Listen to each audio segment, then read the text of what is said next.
There was an interesting story, though, Coach, about about this game during his press conference with the media this week. George Kittle revealed some data that Kyle Shanahan had shared with them, and I think this is really interesting because you do see this if you watch the Ravens.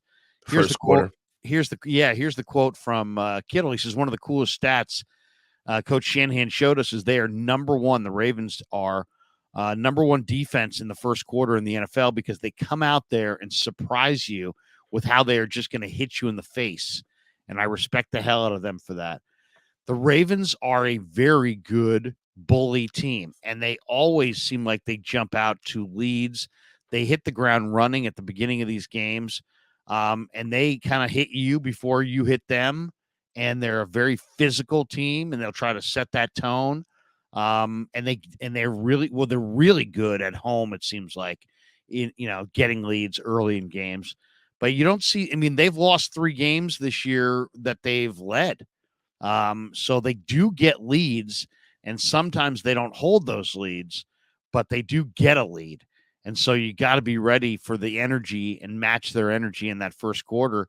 And I think that's going to be really, really I think that's a great coaching point from Shanahan, because if you picture, to me, when I'm picturing Monday night, the only way I think the 49ers lose this game is if they just aren't ready to play at that opening snap. If the Eagles somehow stagger them and get up 14-0, or the Ravens get up 14-0, and suddenly there's a lot of pressure, and the Ravens are playing downhill and putting a lot of pressure on Purdy and taking away the Niner run game just because they get up on the scoreboard.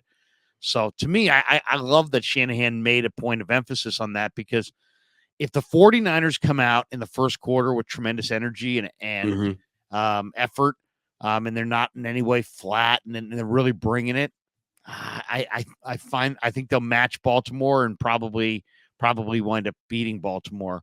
I really think the beginning of the game is very key. This is a Brock Purdy game, in my opinion. You are right. The Ravens are a very physical team. That's a great eye by Kyle. There's been conversations about how intricately made the Ravens defense is from a disguise standpoint, how they use obfuscation. They hide in plain sight. They disguise and move guys around to cover up man versus zone and blitzing. But I feel as though that this is another game that's going to just be a Brock Purdy game where I haven't seen him confused on the field, right? I've seen him throw bad balls, right? I've seen things get away from him, but I haven't ever seen him not know where to go with the ball.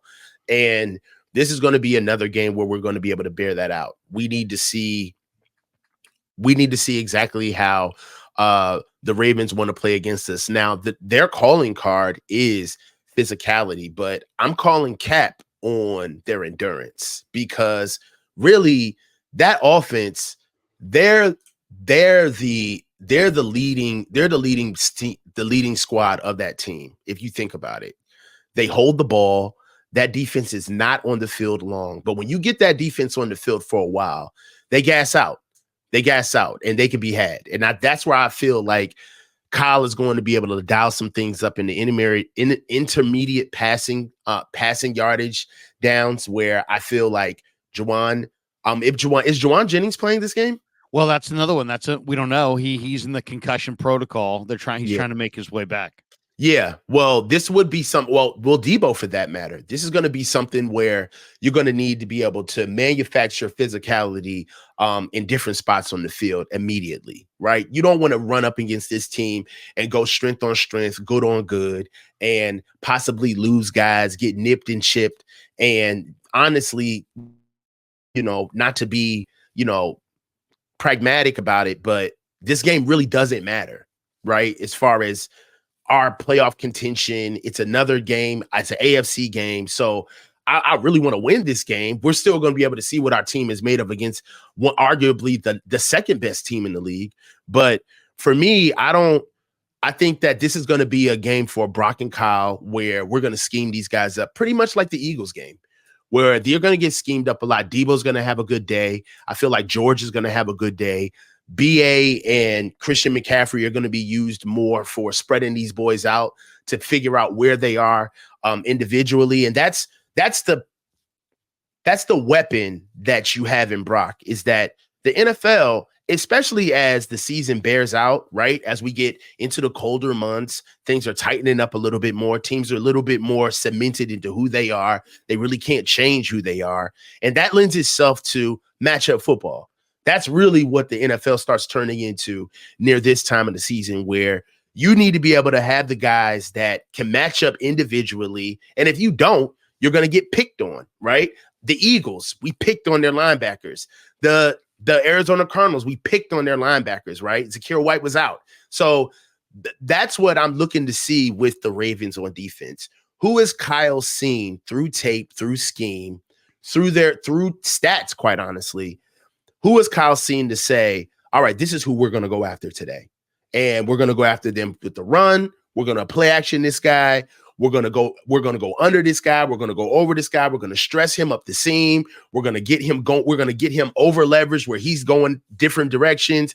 That's really what football is nowadays, where really the game is so fast that if somebody misses an assignment, then the whole thing falls apart. So the Ravens, yeah, I feel as though that, yes, they are kind of a throw everything but the kitchen sink at you at the first quarter type of team. And it's done well for them. By proof of that is the possession against the Jaguars, the last game that they had. They won 23-7 and they out possessioned the Jaguars 34-19 to 25-41. And if you look at it, they rushed the ball for 42 times last week, right? This is a team that. Oh, good. Go ahead. No, go. No. I was just going to say that game, was a lot. The Jaguars could have won that game. I mean, that game was a whole lot closer. Jacksonville had 6 trips past Baltimore's 40-yard line and didn't score a single point. I mean, seriously, on those trips, Jaguars had an end of the half botch where Trevor Lawrence just ran out the clock and made a mistake, lost track of the clock, and they could have scored there, lost a scoring opportunity there. They also had a touchdown that was overturned. They had 2 missed field goals, and then they had a fumble in the red zone.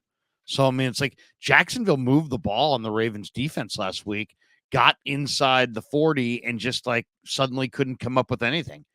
So, I mean, it is a bend but don't break kind of a defense.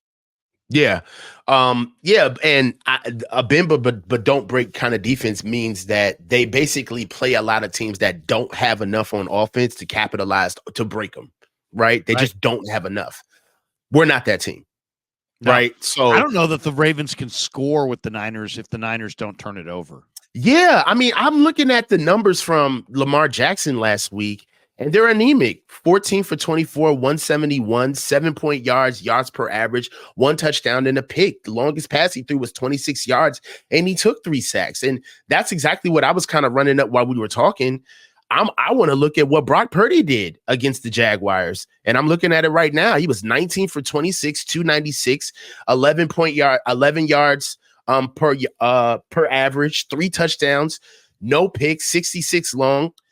2 sacks and a 148.9 quarterback rating. And that was when the Jaguars were the hottest team in the league. Right. Coming off of a bye. Right? So, I mean, albeit we were coming off of a bye, but we were coming off of a 3-game losing streak on the road. Right? So I have us beating the Ravens. If the Ravens were 100% healthy, for me, this would be a pick'em game. Right? Because there'd just be too many athletes on the field.